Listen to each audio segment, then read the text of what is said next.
13 Creepiest Unsolved Mysteries in America. Serial Killers on the Loose. Sounds that will drive men to madness. You'll find all that, and more on this list of the creepiest unexplained stories from the US. America has only been around for a little over 200 years, but in that short amount of time, we've managed to build up a considerable amount of spooky phenomena and mysterious events. Creepy unexplained stories in America tend to rest heavily on unsolved murders or unexplainable deaths, and at times it seems like an answer is waiting for us just out of reach. None of the stories on this list contain any answers, and the tales that do seem to tie themselves up tend to do so with a string of messy questions. These creepy American stories come from all over the United States, proving that there's not one area that's more susceptible to strange crime than any other, except for New Jersey. That place is a weirdo hotspot.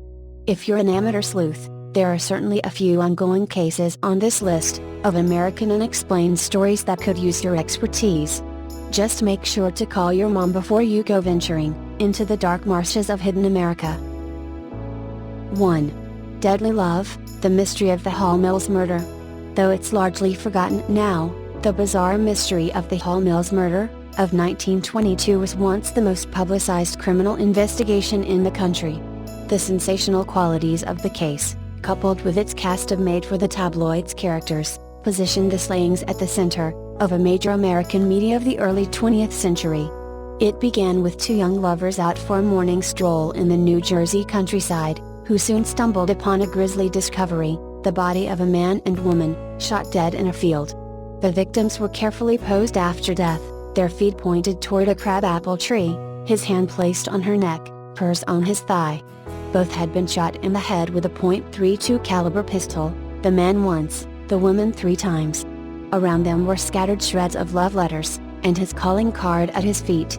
The man was Reverend Edward Wheeler Hall, an Episcopal priest in New Brunswick. The woman was Eleanor Reinhardt Mills, a singer in the choir at his church with whom he had been having an affair. Both were married to other people. The Reverend's wife was Frances Noel Stevens Hall, a wealthy older woman whom many in the community believed the Reverend had married for money. Eleanor's spouse was James Mills, a sexton at the church and a janitor at a nearby elementary school. The love affair was an open secret in the town. When news of the deaths spread, curious citizens flocked to the crime scene. Souvenir hunters crowded the area, contaminating evidence, and even passing around the calling card that was left at Edward Hall's feet. Adding to the fire was the odd and grisly state of the victims' bodies. Besides being shot in the head 3 times, Eleanor Mills' throat had been cut, and a later autopsy revealed that her tongue and larynx had also been cut out. Though Edward Hall still wore his glasses and a Panama hat covered his face, his watch was missing. Authorities declared jealousy the motive, and suspicion soon fell upon Edward Hall's wife and her 2 brothers. Mrs. Hall, above, was related to one of the wealthiest and most prominent families in New Brunswick, fueling the flames of the media frenzy when she was brought to trial in November of 1926. Newspapers like the New York Times and the New York Daily Mirror devoted inches of column space to the proceedings.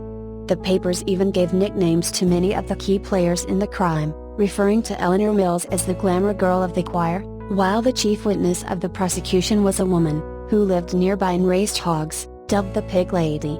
The murder trial lasted 30 days. While Mrs. Hall and her brothers had both motive and means, they were ultimately acquitted of the murders, due largely to a lack of adequate evidence, an issue exacerbated, no doubt, by the contaminated crime scene. After her acquittal, Mrs. Hall brought a defamation suit against the New York Daily Mirror for their coverage. While most historians now believe that Mrs. Hall and her 2 brothers were the guilty parties, the case has officially never been solved. That doesn't mean that it hasn't been resurrected time and time again in media, and even in the movies. Acclaimed authors Damon Runyon and Mary Roberts Reinhardt were among the journalists who reported on the trial, and it found its way into both fiction and non-fiction accounts throughout the years. It has even been suggested that the Hall Mills murder case was the inspiration for a part of The Great Gatsby, which was published just a few years after the murders. 2. The Santa Rosa Hitchhiker Murders. John Bly and Scott Bunting, both 17, were out for a Sunday afternoon motorcycle ride through a hilly stretch of road in Santa Rosa on March 6, 1972. They stopped to take a break in a spot overlooking a creek. One of them spotted what he thought was a mannequin in the creek bed below. When the boys realized they were actually looking at the dead body of a naked young woman, they hightailed it to the sheriff. The murdered woman was Wendy Allen, a 19-year-old Santa Rosa junior college student. Sonoma County Coroner Andrew Johansson determined that Allen died from asphyxiation by being slowly strangled by a cord or rope around her neck. Allen was killed and dumped down the embankment about 24 hours before Blind Bunting found her. There was also evidence Allen had been raped. Allen was the first victim discovered in what's now known as the Santa Rosa Hitchhiker murders, but she wasn't the first victim. Yvonne Weber, 13, and Maureen Sterling, 12, were the first girls to disappear. One of the girls' mothers dropped them off at the Redwood Empire Ice Arena at 7:30 p.m. on February 4, 1972. When the mom returned to pick them up at 11 p.m., the girls were gone. The remains of Weber and Sterling weren't found until December 26, 1972. They weren't identified for another month. From 1972 to 1979, the bodies of 8 young girls were found dumped in deep embankments and creek beds in rural areas surrounding Santa Rosa. Jeanette, 20, another Santa Rosa junior college student, and Lori Lee, 13, a habitual runaway, both went missing in 1972. Carolyn Davis, 15, and Therese Walsh, 13, were found in 1973. A Jane Doe was found on July 2, 1979 around 100 yards from where Lori Chris's remains were discovered. Most had been raped, and all had been found nude except in the case of Jeanette, where a body was never found at all. In 1975, with little progress in the investigation, Sonoma County Sheriff Don Streep threw a Hail Mary pass and issued a report linking the Santa Rosa murders to the Zodiac Killer. In the Zodiac's last letter from January 29, 1974, the serial killer, Gadfly, took credit for 37 murders, when only 5 victims were attributed to him. Streep theorized that Zodiac was behind the Santa Rosa murders, and several other similar unsolved killings throughout the western United States. During a press conference, Streep told reporters that they were dealing with a killer, who makes one Corona look like a piker. Detective Sergeant Erwin Butch Karstedt, the investigator that developed this mass murder theory, also believed that the killer was leaving a trail of victims that formed a massive letter Z through California, Washington, New Mexico, Utah and Colorado. Karstedt also said a symbol from ancient English witchcraft was formed from twigs and rocks near one of the body dump sites. Somewhat coincidentally, Zodiac suspect Arthur Lee Allen did live in a trailer in Santa Rosa close to where the bodies were found when he studied biological sciences at Sonoma State from 1970 to 1974. At the time, Allen had lost his teaching job due to accusations of child molestation, but he was later cleared as a Zodiac suspect through DNA tests of confirmed Zodiac letters. Allen was arrested by the Sonoma County Sheriffs for molesting a young boy on September 27, 1974. He served time at Atascadero State Hospital until August 1977. Ted Bundy was also a suspect in the Santa Rosa Hitchhiker murders, but he was ruled out on the basis of detailed credit card records showing he was in Washington State during the time of some of the disappearances. Bundy was responsible for some of the murders that formed Karstedt's massive Z, adding another bitter irony to this frustrating case. With attempts to link the Santa Rosa Hitchhiker murders to more notorious serial killers turning up fruitless, we are left with the more terrifying reality that there are even more, seemingly random people capable of such extreme violence. The Santa Rosa Hitchhiker murders remain unsolved. 3. The story behind the world's most terrifying haunted doll. The only thing creepier than a regular doll is a living doll, and Robert the Living Doll might be the creepiest of them all.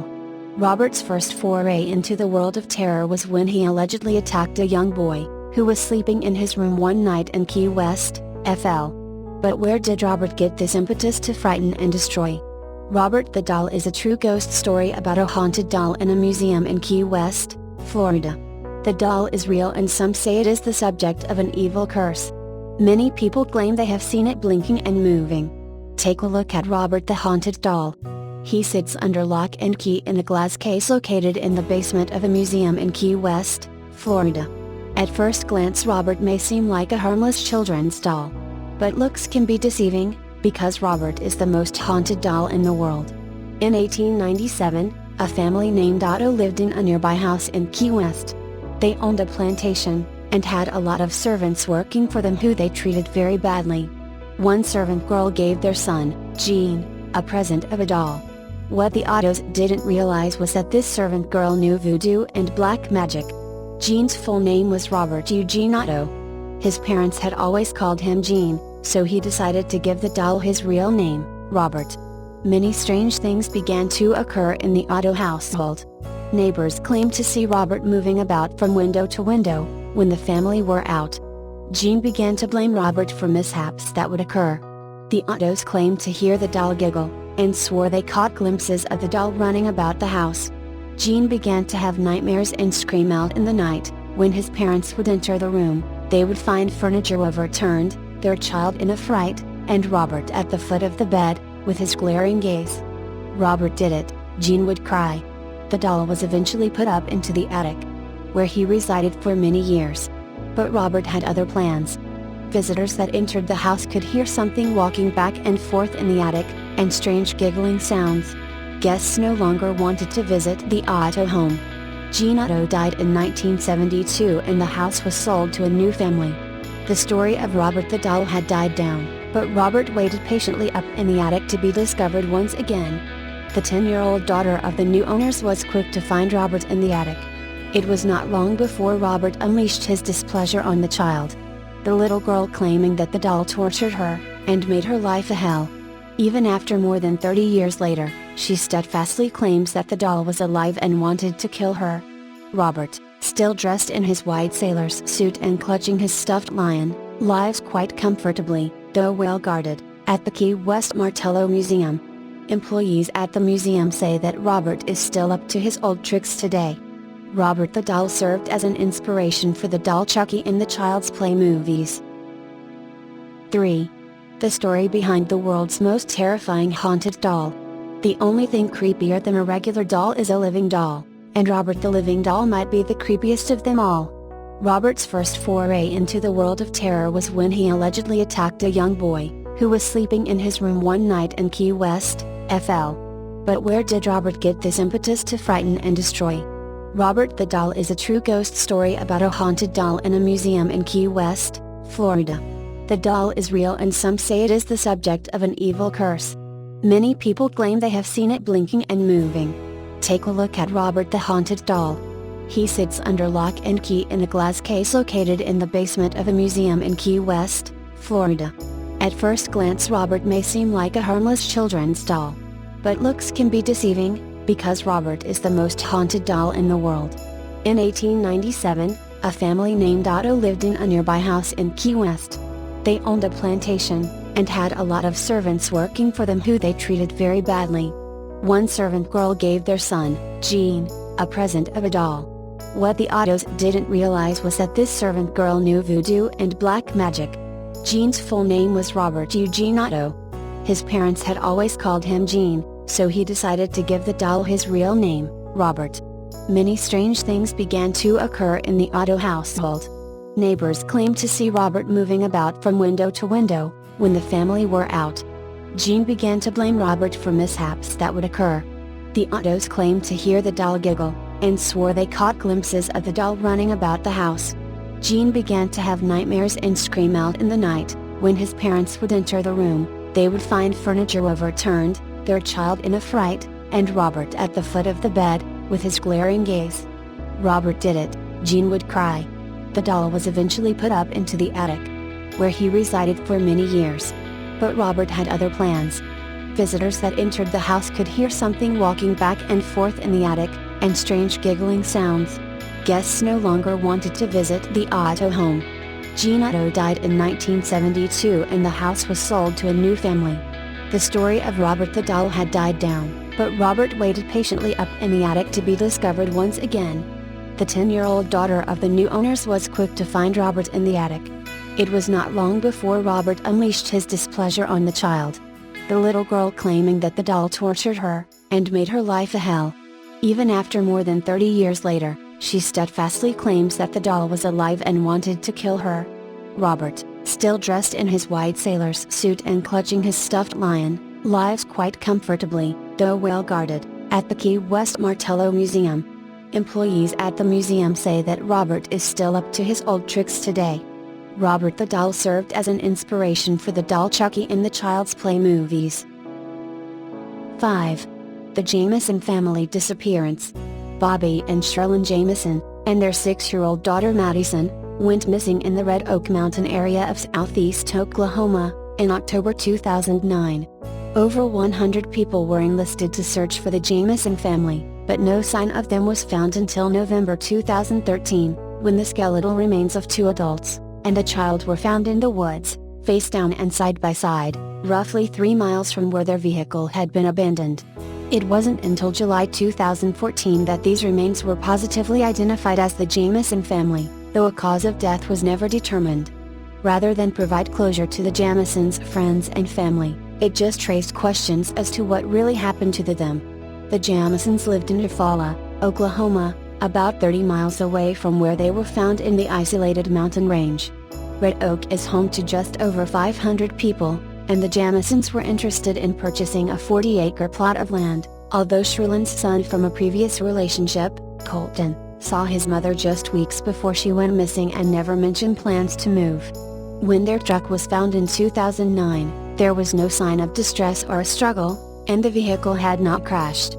Inside the car were Bobby and Sherilyn's wallets, IDs, mobile phones, a GPS, maps, and $32,000 in cash. More disturbingly, the family dog Maisie was also in the car, malnourished from not having eaten in a week. The dog survived, and went to live with Bobby's mother. Theories surrounding what happened to the Jamison family have swirled since the disappearance, but nothing has ever been substantiated. One theory suggests that it was a murder-suicide. Both adults had suffered from depression, Sherilyn most recently after the death of her sister. A spiteful, 11-page letter written to Bobby from Sherilyn was found in the abandoned truck, and Sherilyn's pistol was missing.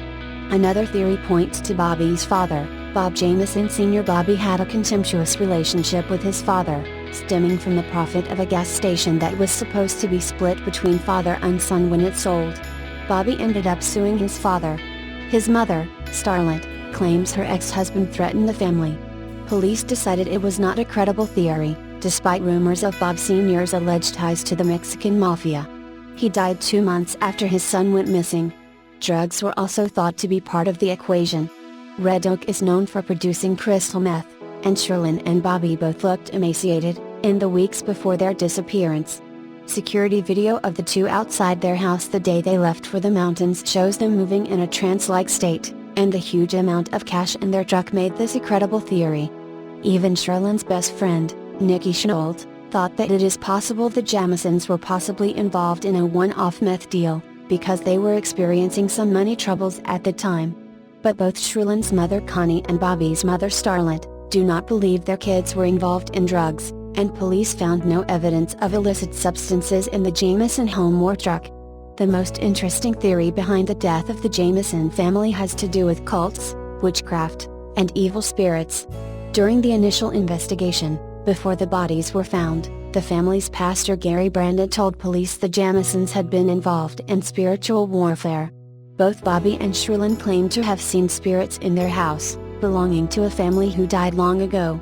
Dr. Madison claimed to speak to spirit of a child who died in the house.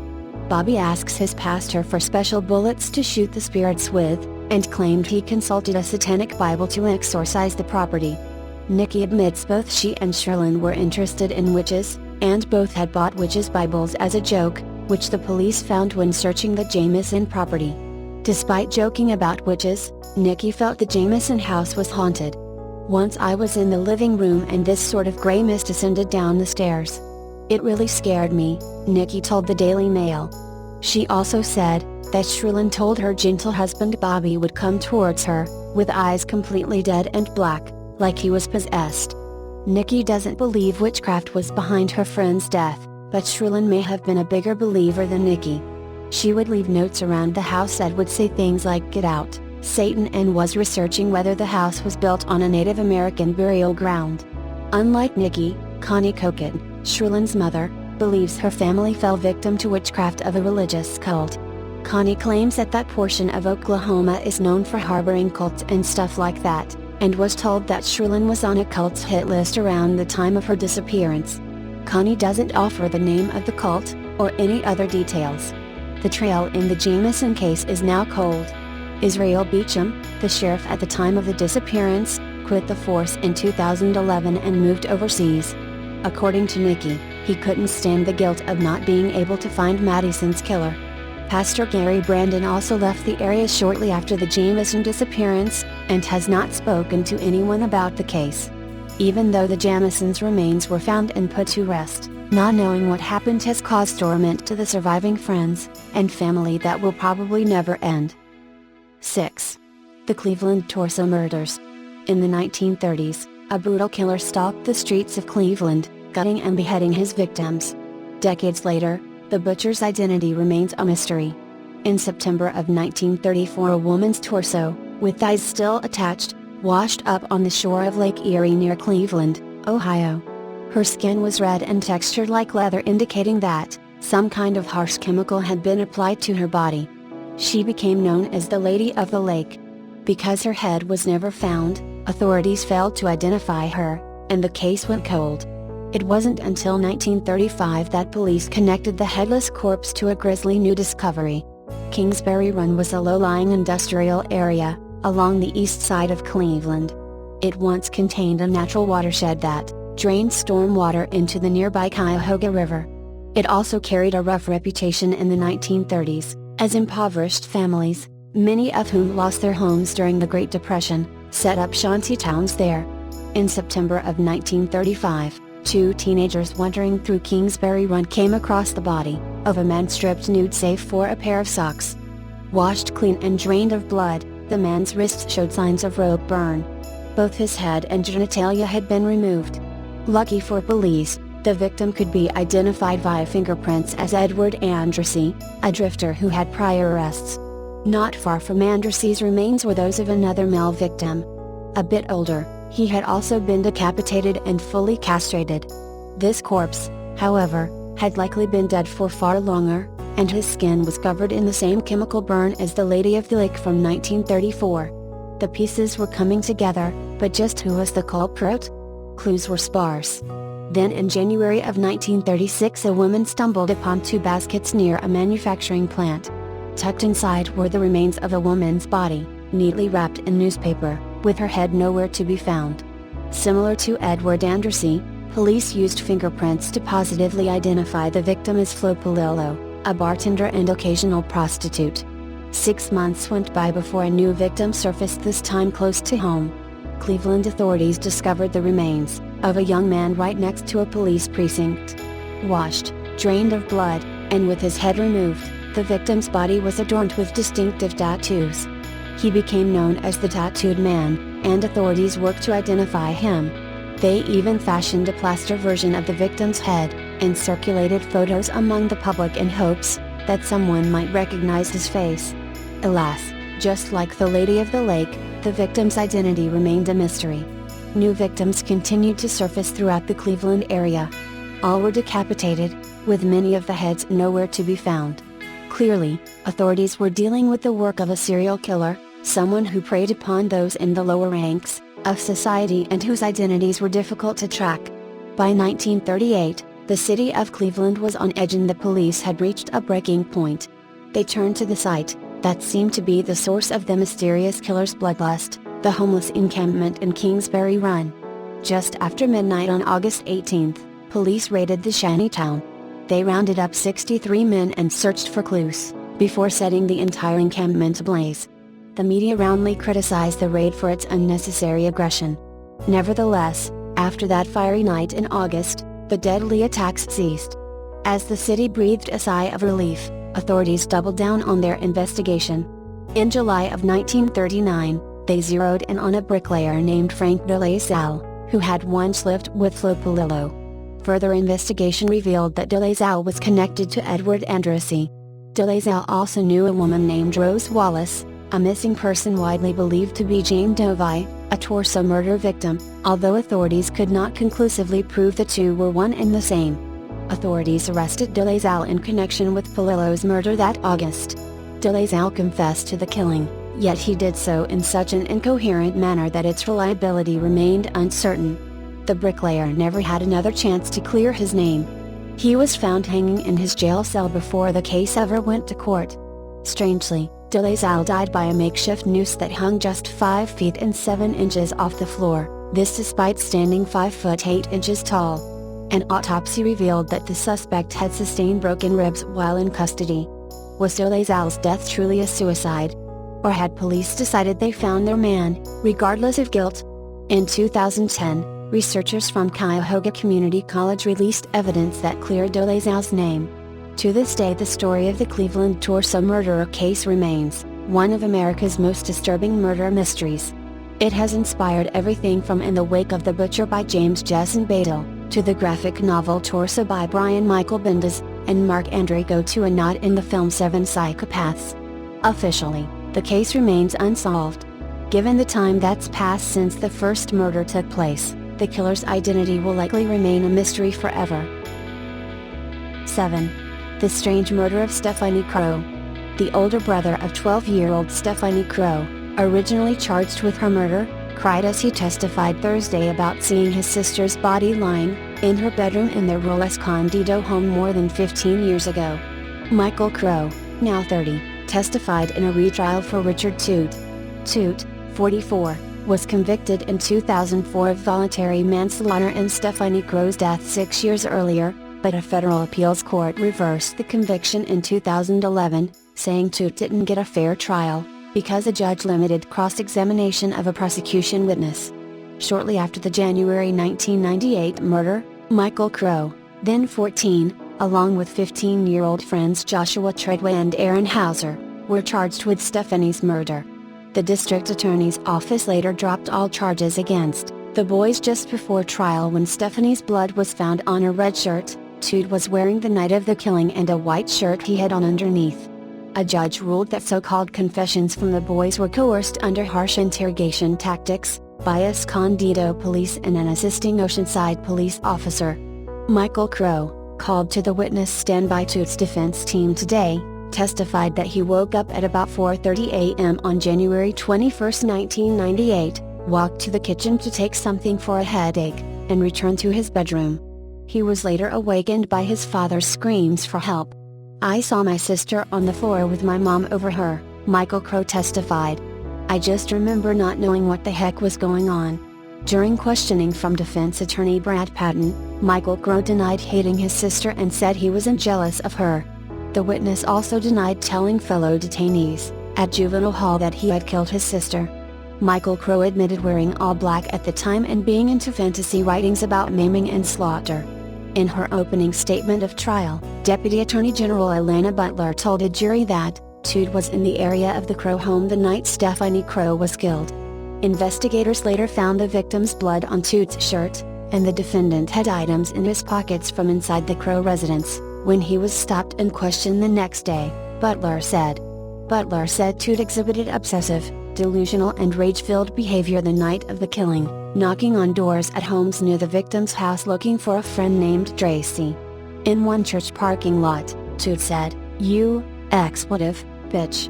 I'm going to kill you," according to Butler.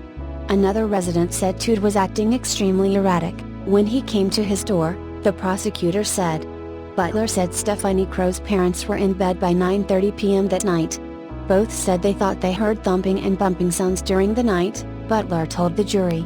Stephanie Crowe's grandmother found her body about 6:30 a.m. the next day. She had been stabbed 9 times. "This is every parent's nightmare," the prosecutor said. Medical examiners estimate the victim's time of death between 10 and 10:30 p.m., Butler said. In his opening statement, Patton said Toot was not aggressive toward neighbors the night of the killing, and no one saw him with a weapon. In addition, police found no signs of forced entry into the Crowe home, Patton said. He said investigators at the crime scene failed to wear booties as they walked through the crime scene, and could have contaminated evidence by transferring blood onto Toot's shirts. Patton told the jury that Toot didn't kill Stephanie, saying that prosecutors wouldn't be able to prove their case beyond a reasonable doubt. The families of Michael Crowe, Dreadway and Hauser won a federal civil rights lawsuit against the cities of Escondido and Oceanside on grounds they were denied their rights against self-incrimination and false arrest. In late 2011, the Crowe family settled a suit for $7.25 million, and in early 2012, a judge officially declared the boys factually innocent of the crime. 8. The disappearance of Ana Watters. Ana was last seen playing in the backyard of her family's home, on Purisima Creek Road in rural San Mateo County, California on January 16, 1973. She had arrived home from her kindergarten class at Alvin Hatch Elementary School at 1 p.m., changed her clothes and went outside to play. Her mother and stepfather were both inside the house. At 2:20 p.m., Ana's mother noticed she was no longer in the yard. The police were informed at 3 p.m. after her mother's search proved to be in vain. The authorities sounded a siren in the neighborhood with the hopes of attracting Ana by the noise, but she has never been heard from again. A creek ran through the Watters family's property, and was in the flooding stage in January 1973. However, an extensive search of the creek turned up no sign of Ana. Purisima Creek Road is not a major thoroughfare and few cars travel on it. A friend of the Watters family reported he saw two men, one of them much younger than the other, in a white panel truck on the road just minutes before Ana vanished, but the men have never been identified and it is unclear whether they were involved in her disappearance. Ana's younger half-brother later remembered that, about a month before Ana went missing, a man and a woman tried to lure her into their vehicle on the road near her home, in the presence of both of Ana's half-brothers. He described the car as a 1960s model Chevrolet Impala with Washington license plates. The woman had long dark hair and wore a loose-fitting white shirt with embroidery. Ana's brother could not describe the man. Ana refused to get into the vehicle and the couple drove away. The couple and their car have never been identified, and it has not been proven that they were involved in Ana's disappearance. There is speculation that Ana's biological father, George Henry Watters, was involved in her disappearance. George, a doctor, began behaving erratically after Ana's birth, and was eventually diagnosed as a paranoid schizophrenic. His family refused to have him committed to a mental hospital, however, as this would have caused him to lose his license to practice medicine. George had a relationship with another, older man who called himself George Brody. Ana's family believes this name was an alias. They describe Brody as a manipulative man who exercised a cult of personality over Ana's father, which led to his divorce from Ana's mother. George moved into a cheap hotel in San Francisco, California with Brody after the divorce, although, as a practicing physician from a wealthy family, he could have afforded better lodgings. He supported Brody financially and reportedly did not make any decisions without consulting Brody. Brody was interested in Ana, and believed her to be the reincarnation of a woman he had lived with. He made Ana's mother legally change her daughter's name, adding the word Ivy as Ana's middle name. The word apparently has no meaning. Brody merely wanted the letters added to Ana's name, so her name would numerologically add up to his own name. George never contacted his ex-wife after Ana's disappearance, to offer sympathy or ask for updates on the case. His only known reaction to his daughter's abduction was to ask his attorney if he could discontinue his child support payments. Brody died of cancer in December 1981. His death certificate showed no birth date, no known relatives and no social security number. After Brody's death, George destroyed most of the papers relating to himself, Brody and Ana, except those that were stored in a safe deposit box. Approximately 2 weeks after Brody died, George committed suicide by drinking poison in his hotel room. His exact date of death is unknown, as his body was not discovered for about a week. Police investigated George and Brody for evidence of involvement in Ana's disappearance and could find none, and neither could a private investigator. Ana's mother and stepfather believe she is still alive and may not know she is a missing child. Ana was born in San Francisco, and traveled around the country with her family prior to her disappearance. Her case remains unsolved. 9. The unsolved mystery of the Texarkana murders. In 1946, A sadistic killer dressed in a white mask terrorized the small town of Texarkana at night. Texarkana, a small town that straddles the state line between Texas and Arkansas, is also known as the town that dreaded sundown, thanks to the 1976 horror flick of the same name. Set in Texarkana and based loosely on a string of local slayings, the proto-slasher film came out just 2 years after the Texas Chainsaw Massacre and Black Christmas, and 2 years before Halloween. Yet the true story behind the Texarkana Moonlight Murders is as chilling as anything seen on the silver screen, and made all the more unsettling because the case remains unsolved, nearly 70 years later. The mysterious Moonlight Murders rocked the sleepy southern town of Texarkana in 1946. Police on either side of the state line struggled to work as one, while the killings themselves possessed the iconic quality of urban legend. Young couples parked at the end of a lonely country road, savaged after the sun went down. In fact, some claim that the infamous campfire tale of lovers, who catch a report of a hook-handed killer on the car radio only to discover a bloody hook hanging from their back door, can be traced to the Texarkana Moonlight Murders. The killer, described by witnesses as wearing a white mask or sack with holes cut for eyes, was dubbed the Phantom Killer or Phantom Slayer, a name that, like so much about the case, seemed ready-made for drive-in theaters. Authorities believe he killed 5 people in 10 weeks. 3 others, including his first 2 victims, survived their attacks. The first attack took place on February 22, 1946, on a secluded road outside of town. The Phantom approached Jimmy Hollis and Mary Jean Laurie, a young couple parked in their car. He blinded them with his flashlight upon approach, then held them at gunpoint and ordered them out of the vehicle. The Phantom then told Jimmy Hollis to remove his pants and proceeded to beat him severely, fracturing his skull. The Phantom told Mary Jean Laurie to run. When she scrambled toward a ditch, he told her to change course and run toward the road. He then chased her down and sexually assaulted her before letting her run away again. In spite of the savagery of their attacks, both Hollis and Laurie survived. Others were not so lucky. In March, Richard Griffin and Polly Ann Morrow were found dead in their parked car at the end of a secluded road. A few weeks later they were joined by another young boy and girl, Paul Martin and Betty Jo Booker. Booker was the Phantom's youngest victim, at only 15 years old. In the first week of May, the Phantom Killer attacked what are his last official victims, a husband and wife, in their farmhouse northeast of town. Virgil Starks was killed by 2 shots to the back of the head, but his wife Katie survived, in spite of being shot twice in the face and having to run down the street to a neighbor's house to get help. While the Phantom was on the loose, Texarkana was like a city under siege. Residents armed themselves and curfews were set for local businesses. In spite of the involvement of the Texas Rangers, no arrest was ever made in connection with the Moonlight Murders. Many people believe that local man named Yarwell Swinney, arrested in 1947 for auto theft, was the Phantom. His wife confessed to as much at the time, but by law she could not testify against her husband. She later repudiated her confession. Swinney remained in prison as a habitual offender until 1973, and died in 1994, without ever implicating himself in the murders. In 2014, James Presley, a Texarkana native, wrote what he considered to be definitive book on the murders, The Phantom Killer, Unlocking the Mystery of the Texarkana Serial Murders, the Story of a Town in Terror. In it, he lays out enough evidence that he claims proves Swinney was responsible for all 5 Phantom slayings. Others remain unconvinced.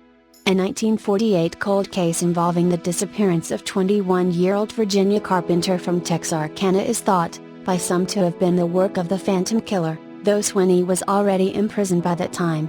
And in 1999 and 2000, an anonymous woman contacted surviving family members of the Phantom's victims to apologize for what her father had done. But Yarwell Swinney never had a daughter. Regardless of the killer's true identity, the town he traumatized has never been the same since the spring of 1946. Yet while other towns may have tried to forget such a gruesome legacy, Texarkana embraced it.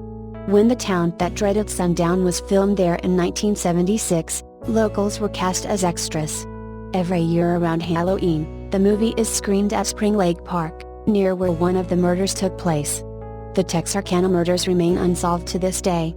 Whoever hid behind that white mask, chances are that, After almost 70 years he no longer lurks on the streets of Texarkana, as the tagline to the town that dreaded sundown suggests.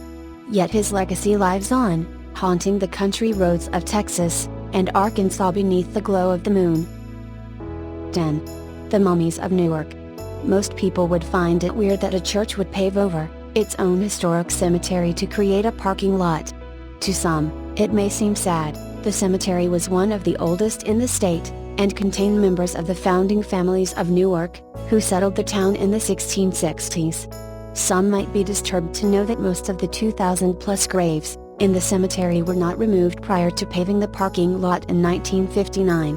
Hockey fans may be a little shocked to learn that the former cemetery was located directly beneath the home ice of the New Jersey Devils.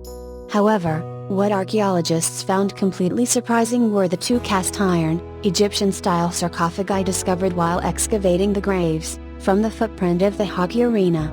Based on their designs, both coffins date to the early 1850s, a little more than 100 years before the headstones were removed and the area was paved.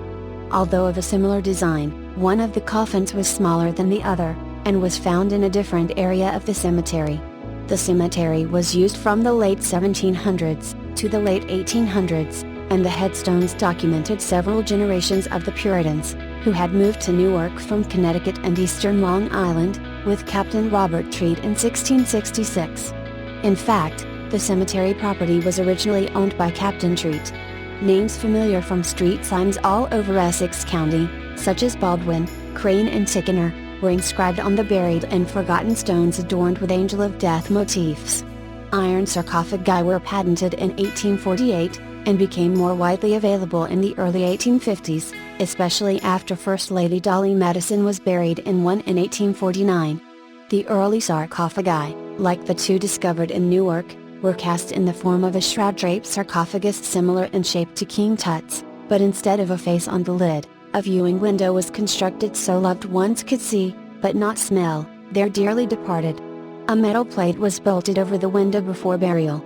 Over time, the shape of such caskets evolved into a simpler, torpedo-shaped design. Before modern embalming practices were perfected, the iron coffin provided one solution to the new industrial age problem of long-distance transportation of the dead. Since the advent of the railroads and steamships, and thanks to the gold rush, more people traveled much farther into the opening frontiers of the new nation. As a result, many more people died farther from home and family than ever before. The transportation of human remains back from the new territories became a sticky issue. Lead and zinc-lined coffins had been around for centuries, however, they had proved impractical in many situations. Fortunately, the same cast-iron technology that created the steam boilers that allowed people to go off and die in distant territories was also used to develop the new, lighter, metallic burial case to bring them back home.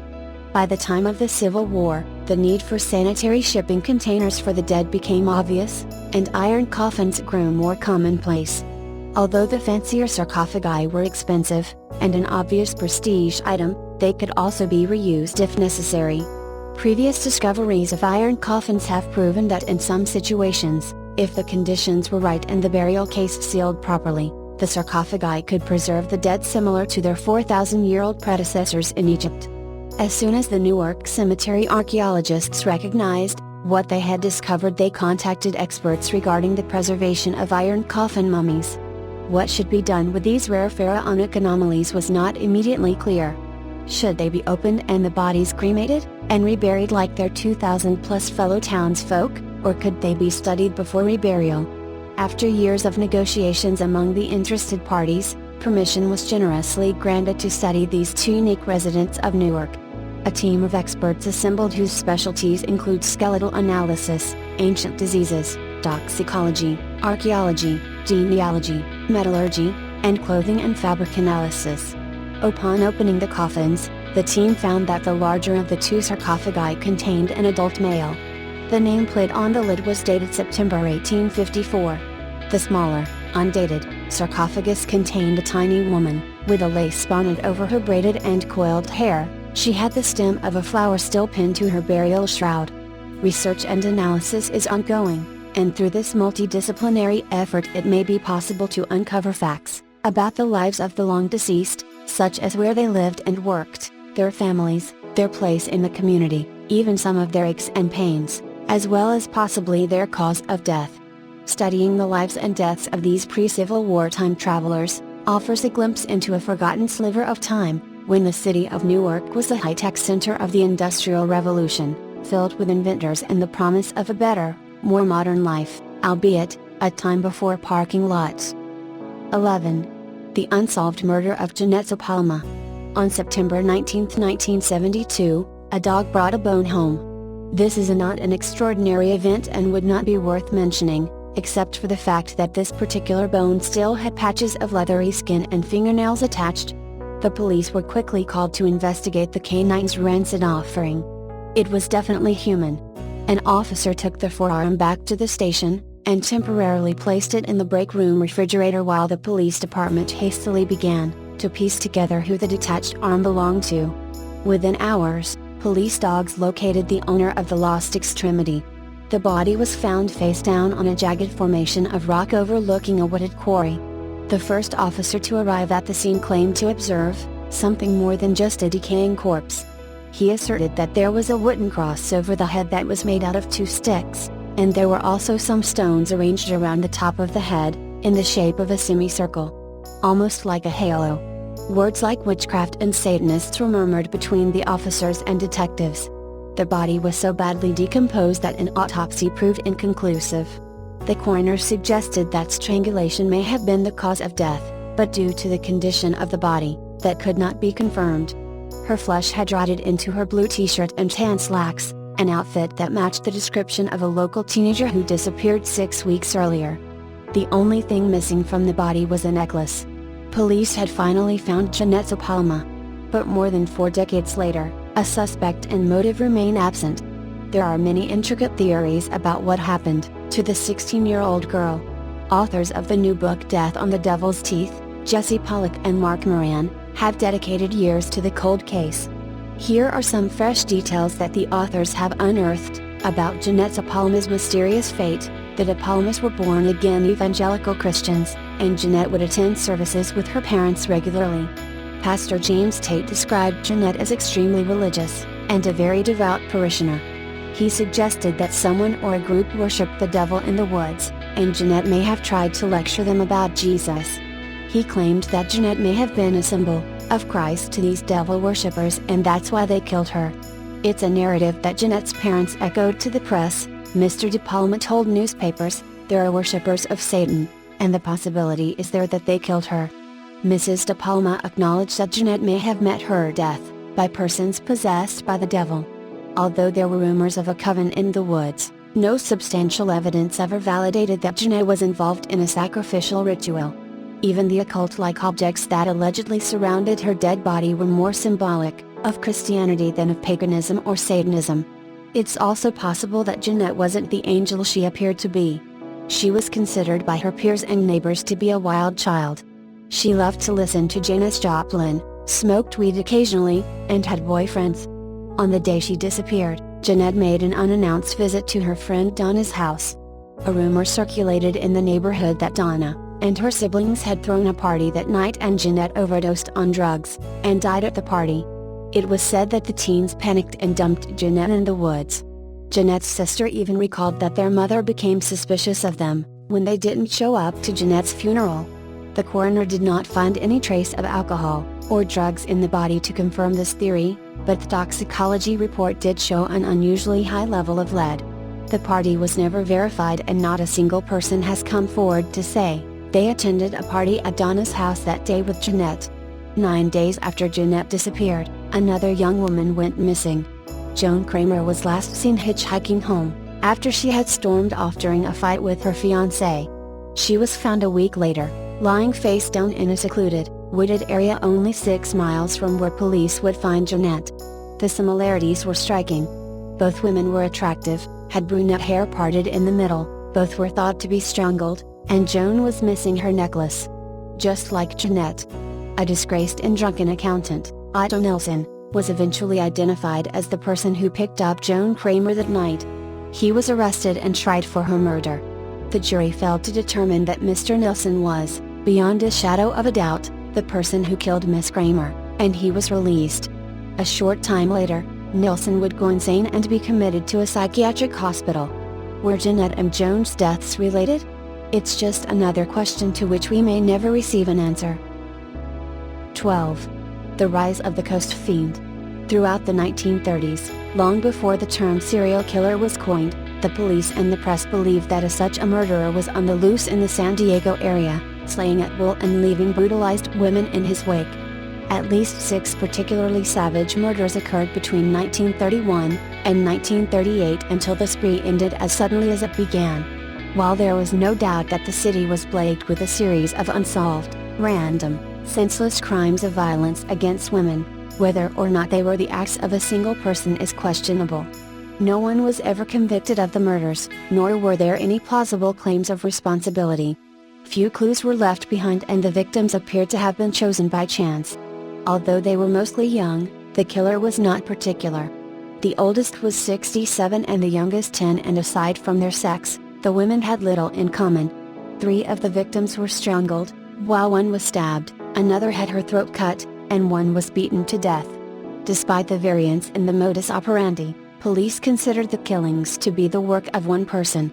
The killings apparently started when 10-year-old Virginia Brooks was kidnapped, while on her way to school on February 11, 1931. Her dismembered body was found almost a month later on a lonely mesa, on the Camp Kearney military reservation 15 miles north of San Diego by a shepherd and his border collie. Police had turned up few clues during their month-long hunt for the little girl, and the discovery of her body yielded few others.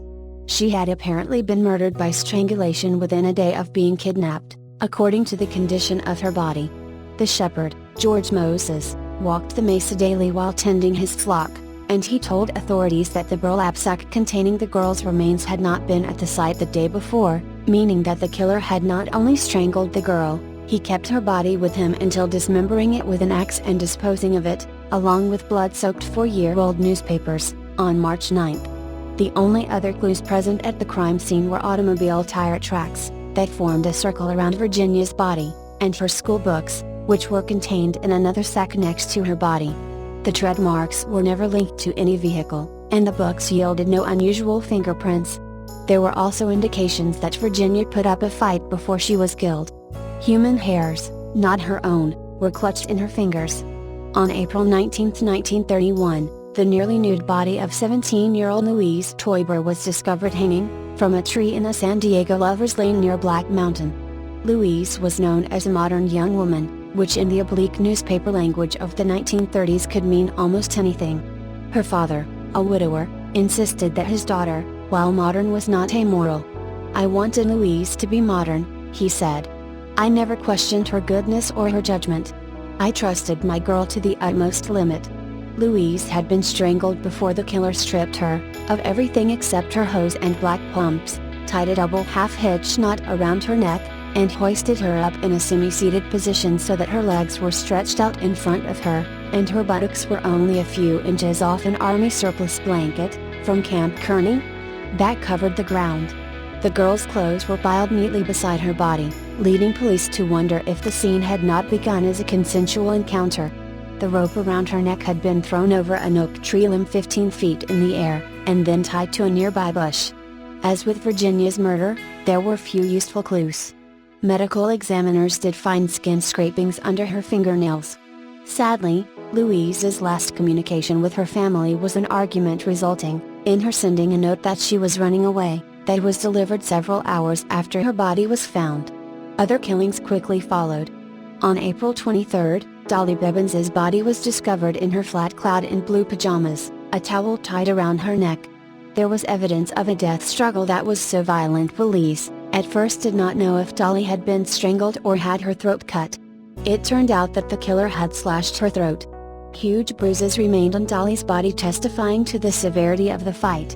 Injuries on one hand showed that a ring had been viciously torn from one finger, but robbery was not the motive for her murder. Other jewelry was left untouched, although it was in plain sight. 10 days after Dolly's slaying, 22-year-old Hazel Bradshaw, a telephone operator who was the sole means of support for her parents and 7 siblings, was found dead in Balboa Park. She had been stabbed 9 times. This time, police were able to link one of Hazel's co-workers to the crime. Massey Garrison told investigators that he had been out with Hazel before she was killed. In his apartment, police found a necktie with blood on it. Another friend of Hazel's told authorities that Garrison had threatened Hazel, and Garrison could not provide an alibi for the time that police believed Hazel was slain. Garrison stood trial for Hazel's murder, but with such flimsy evidence, he was acquitted. Things quieted down in San Diego for a few years until August 18, 1934, when 16-year-old Celia Cota was found dead in her backyard. Shortly before dinner, Celia had asked her mother if she could go for a walk, and invited her younger sister to accompany her. The little girl declined, and the Cota family never saw Celia alive again. When she was found near her home, the Mexican-American teen had been raped, mutilated, and strangled. Oddly, clutched in Celia's hand when she was found was a tuft of gray rabbit fur. The next killing linked to a killer now known nationwide as the Coast Fiend was the rape murder of Ruth Muir, 48, a social worker in La Jolla. She was assaulted and murdered as she sat beneath a full moon on the beach, police said. The slayer crept up on the soft sod, struck her, and dragged her from the bench into a ravine, said La Jolla Police Captain Harry Kelly. Ruth was bludgeoned with a slab of concrete. In her hand were several gray hairs. In March 1938, San Diego police were confronted with yet another apparently motiveless slaying of a woman. Florilla Kralik, 67, was found beaten to death with a piano stool in her home at Sunset Beach. She was clad only in her underwear and stockings, and the house was in disarray. However, Florilla had not been sexually assaulted, nor had anything of value been stolen from her home.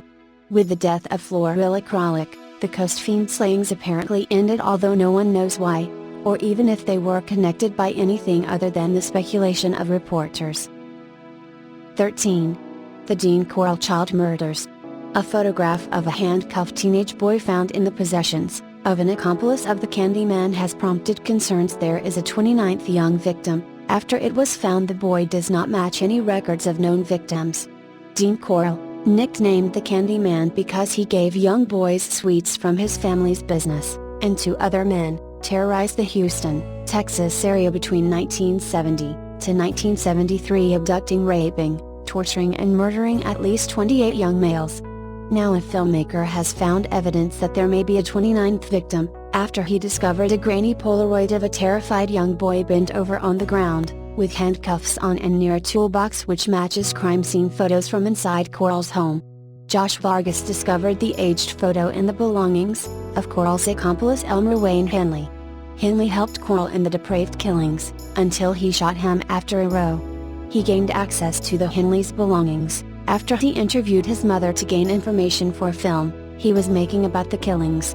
She directed him to a school bus in an overgrown field where she had boxed up all her son's possessions after he confessed, and the boxes had not been touched for decades. "We were the first person who went through that stuff for 40 years, Mr. Vargas told KTRK. In a moldy box at the back of the bus, the filmmaker found a sealed photo envelope. While rummaging through those pictures, this Polaroid falls out, Vargas told ABC affiliate KTRK. I take a look at it and, right off the bat, having studied the case and the crime scene photos and everything, I see Dean's toolbox, and I see his implements in that toolbox, and I see this kid right here with handcuffs on his arms." When Mr. Vargas took the photo to Henley in prison, he said he could not recall the victim, but said there were other young boys who had still not been identified. Mr. Vargas gave the photograph to the Harris County Medical Examiner's Office, which reviewed the photograph and determined it was not of any of the known victims. The filmmaker is now appealing for anyone with any information about the identity of the young boy in the photograph to come forward. As well as finding the Polaroid, Mr. Vargas has also used Henley's possessions in his new film. The actor playing him is wearing his old clothing from the bus, and the posters on the film set are also from the 40-year-old stash. Even if we abandon the film project today, the greatest news could get would be that at least something came of this. Maybe somebody may recognize their son, brother. Corll, along with his young accomplices, Henley and a David Brooks, were responsible for what was considered the worst mass murders the Houston areas had seen. Corll gained the nickname Candyman because he was known to give candy from his family's business to young boys. The wave of killings were only halted when Henley shot him after an argument at Corll's flat. In custody, Henley confessed to the murder spree, and took the police to a bike shed where most of the victims had been buried.